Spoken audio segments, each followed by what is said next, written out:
जय जवान जय किसान जय महाराष्ट्र। नमस्कार मित्रांनो, आपल्या शेती संस्कृती आणि स्वाभिमान या यूट्यूब चॅनलमध्ये आपलं पुन्हा एकदा स्वागत आहे। तर मित्रांनो, नेहमीप्रमाणेच आजही आपण एका महत्त्वाच्या विषयावर बोलणार आहोत, तर तो म्हणजेच उडीद पीक। तर मित्रांनो, उडीद हे भारतात घेतले जाणारे एक महत्त्वाचे डाळीचे पीक आहे। ते कमी पाण्यावरही येणारे, जमिनीची सुपीकता वाढवणारे आणि बाजारात कायम मागणी असलेले पीक म्हणून ओळखलं जातं। मित्रांनो, उडीद शेती फायदेशीर, कमी खर्चिक आणि पर्यावरणपूरक आहे। चला तर मग या पिकाचा सखोल अभ्यास करूया आणि जास्तीत जास्त उत्पादन मिळवूयात।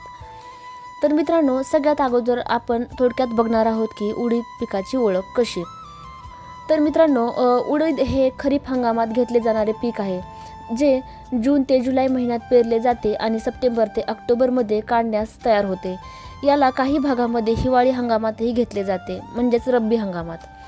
मित्रांनो, उडदास सुमारे 25% प्रथिने असतात, जे शरीरासाठी आवश्यक असतात। याचे दाणे काळे किंवा पांढरे रंगाचे असतात, जसं की हे आपल्याला थोडक्यात माहीतच आहे।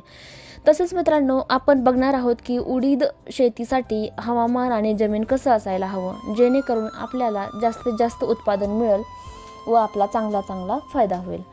तर चला मग बघूया। मित्रांनो, उडदासाठी उबदार व दमट हवामान उपयुक्त ठरते। यासाठी वार्षिक 500 ते 700 मिमी पावसाचे प्रमाण पुरेसे असते। फारसा पाऊस नसला तरी उडीद हा चांगलाच येतो। तर मित्रांनो, उत्तम निचऱ्याची मध्यम ते हलकी काळी किंवा चोपण जमीन या पिकासाठी योग्य मानली जाते। या जमिनीचा pH हा 6.5 ते 7 दरम्यान असावा लागतो, म्हणजेच खूप चिखल किंवा पाणथळ भाग हे शक्यतो टाळावेतच, जेणेकरून आपल्याला चांगल्या प्रकारे उडदाचं पीक मिळेल।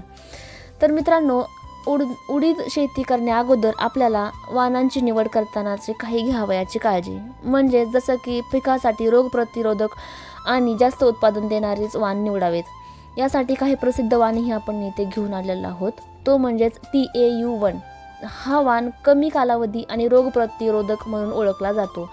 तसेच दुसरा म्हणजेच पॅन्ट U19 हा मध्यम कालावधी व चांगले उत्पादन देणारा वाण म्हणून ओळखला जातो।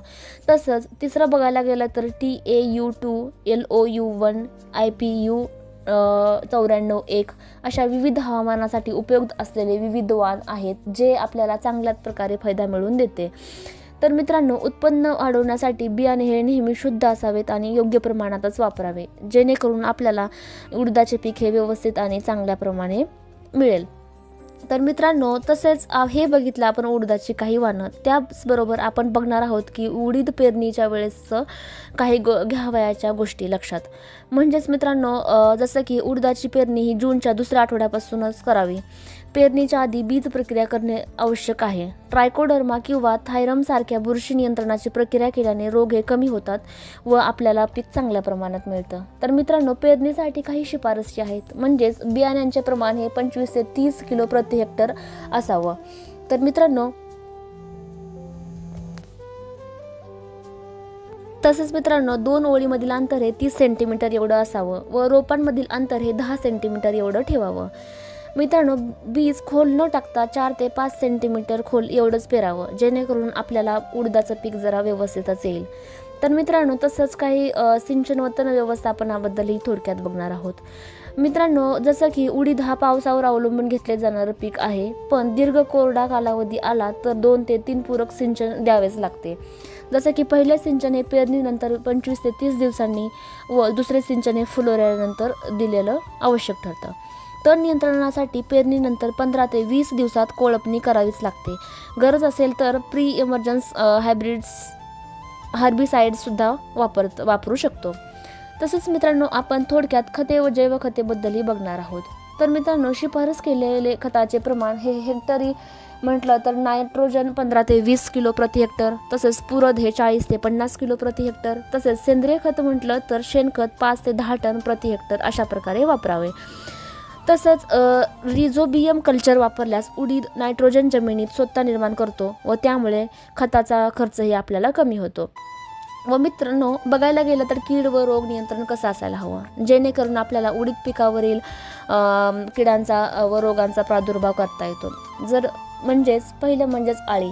तर या आळी किडावर जर नियंत्रण घ्यायचं असेल तर हळद आणि निंबोळी अर्क किंवा स्पिनोसाड स्प्रे आपल्याला उपयुक्त ठरतात. तसेच शेंगा कुजणे या रोगावरती आपण नियंत्रण म्हणलं तर मॅनकोजेब किंवा कार्बेंझिडाइम फवारणी करावी लागते. तसेच पाने वाळवणे व करपा रोग यावर नियंत्रण आणण्यासाठी ट्रायकोडर्मा किंवा कॉपर ऑक्सिक्लोराइड वापरल्यास आपल्याला योग्य असं नियोजन ठरवल्या वेगळं योग्य असं आपल्याला कीड नियंत्रण करता येतं. तर मित्रांनो, मी तर म्हणेल प्रत्येक फवारणीनंतर 15 दिवस हा गॅप ठेवावा, जेणेकरून आपलं पीकही व्यवस्थित राहील व कीडवर नियंत्रणात येईल. तसेच मित्रांनो, आपण थोडक्यात बघणार आहोत की काढणी आणि सुकीकरण कसं.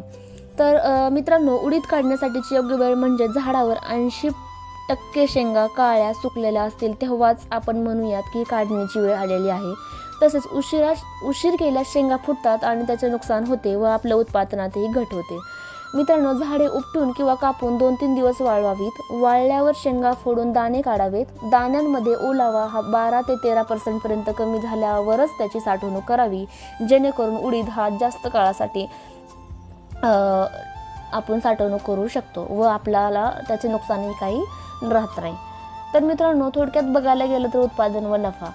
तर उत्पादन म्हटलं तर मित्रांनो, उडीद शेतीतून सरासरी 8 ते 12 क्विंटल प्रति हेक्टर उत्पादन मिळायलाच हवं. योग्य काळजी घेतल्यास हे उत्पादन 15 क्विंटलपर्यंतही जाऊ शकते. सध्याच्या बाजारभावानुसार उडीदाचे दर हे 60 ते 80 रुपये प्रति किलोपर्यंत असतात. त्यामुळे एकूण उत्पन्न आणि नफा आपल्याला चांगलाच होऊ शकतो. तर मित्रांनो, उडीद पिकासाठी काही शासकीय योजना आणि सल्लाही आपण बघणार आहोत. म्हणजेच की मित्रांनो, पीक विमा योजना ही आपल्याला नुकसान भरपाईसाठी आपल्याला फायदेशीर ठरते. तसेच काही मित्रांनो, कृषी यांत्रिकीकरण योजना ही आपल्याला फवारणी साधने आपल्याला मिळवून देऊ शकते. तसेच ई-नाम पोर्टल ही पण ऑनलाईन विक्रीसाठी मित्रांनो ही वेबसाईट आपण वापरू शकतो. तसेच बघायला गेलं तर कृषी सेवा केंद्र किंवा KVK हे मार्गदर्शन व प्रशिक्षणासाठी आपण याचा चांगल्या प्रकारे फायदा घेऊ शकतो, जेणेकरून आपल्याला जास्तीत जास्त उत्पादन मिळेल व आपल्याला नफा मिळेल व आपला पीकही चांगल्या प्रकारे येईल. मी तर म्हणेन, उडीद शेती ही कमी खर्चात चांगला नफा देणारी शेती आहे. मृदा सुधारणा, पोषण मूल्य आणि बाजारातील मागणी लक्षात घेता हे पीक भविष्यात शेतकऱ्यांना अधिक सक्षम आणि आत्मनिर्भर बनवू शकते. तर मित्रांनो, अशा प्रकारे आपण थोडक्यात उडीद शेतीचा प्रवास बघितलेला आहे. तर मित्रांनो, तुम्हाला हा आमचा छोटासा प्रयत्न आवडला असेल तर आपल्या चॅनलला लाईक करा, शेअर करा आणि हो, आपल्या प्रतिक्रिया कमेंटमध्ये नक्की कळवा. आणि अशाच आपल्या नवनवीन व्हिडिओसाठी आपल्यासोबत जोडले राहा.